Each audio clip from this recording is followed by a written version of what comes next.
ऐसी कंपनियों के बायकॉट की बात कर रहे हैं, तो आज पूरी दुनिया भर में पूरी दुनिया के इंसाफ पसंद लोग फिलिस्तीन के समर्थन में और ऐसी तमाम कंपनियों के खिलाफ जो पूरे जेनोसाइड को करने में शामिल है, उनके खिलाफ दुनिया भर के इंसाफ पसंद लोग अपनी आवाज बुलंद कर रहे हैं।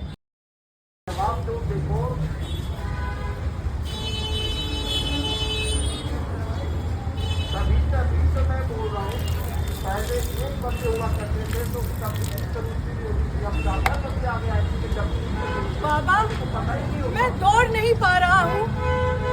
खून सनी मिट्टी से लथपथ मेरे जूते बहुत भारी हो गए हैं। मेरी आंखें अंधी होती जा रही हैं आसमान से बरसती आग की चकाचौंध से। बाबा, मेरे हाथ अभी पत्थर बहुत दूर तक नहीं फेंक पाते और मेरे पंख भी अभी बहुत छोटे हैं। बाबा, गलियों में बिखरे मलबे के बीच छुपम छुपाई खेलते कहाँ चले गए मेरे तीनों भाई? और वे तीन छोटे छोटे ताबूत उठाए दोस्तों और पड़ोसियों के साथ तुम कहाँ गए थे? मैं डर गया था बाबा कि तुम्हें पकड़ लिया गया होगा और कहीं किसी गुमनाम अंधेरी जगह में बंद कर दिया गया होगा। हम लोग फिलिस्तीनी आवाम के मुक्ति संघर्ष के, उनकी आजादी की जो लड़ाई है, उसके समर्थन में खड़े हैं। पूरी टीवी मीडिया हमें ये बताता है कि फिलिस्तीन और इजराइल के बीच जो हो रहा है वो एक युद्ध है, वो किसी मजहब की लड़ाई है, वो मुसलमान बनाम यहूदी की लड़ाई है। लेकिन नहीं दोस्तों, फिलिस्तीन एक गुलाम कौम है और एक गुलाम कौम अपनी आजादी के लिए लड़ रहा है।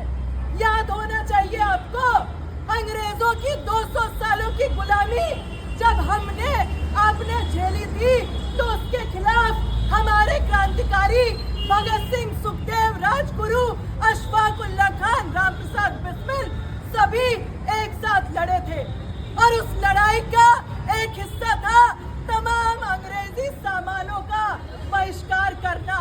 एक BDS मूवमेंट यानी boycott, divest and sanction movement पूरी दुनिया में चलाया जा रहा है। स्टारबक्स, मैकडोनाल्ड, KFC, नेस्ले और तमाम ऐसी कंपनियों के खिलाफ, कोका कोला जो इजराइल को सैन्य सप्लाई करने में या फिर हथियार, गोला बारूद, टैंक, मिसाइल सप्लाई करने में मदद करती है। खुद हमारे देश में भी टाटा जैसी कंपनियां हैं, अडानी की कंपनियां हैं जो यहाँ से गोला बारूद, हथियार बनाकर इजराइल भेजती है, जो इस गोले बारूद का इस्तेमाल वहाँ पर बच्चों को मारने के लिए किया जाता है। हम ये ऐलान करने आए हैं कि हम भारत की जनता, भारत के लोग इस नरसंहार के खिलाफ है और ऐसी तमाम कंपनियों का टोटल बायकॉट करते हैं और आपसे भी अपील करते हैं कि BDS की इस मुहिम में आप भी शामिल हो। फिलिस्तीनी आवाम के जो आजादी की लड़ाई है, उनका जो मुक्ति संघर्ष है, उसके साथ आके खड़े हो।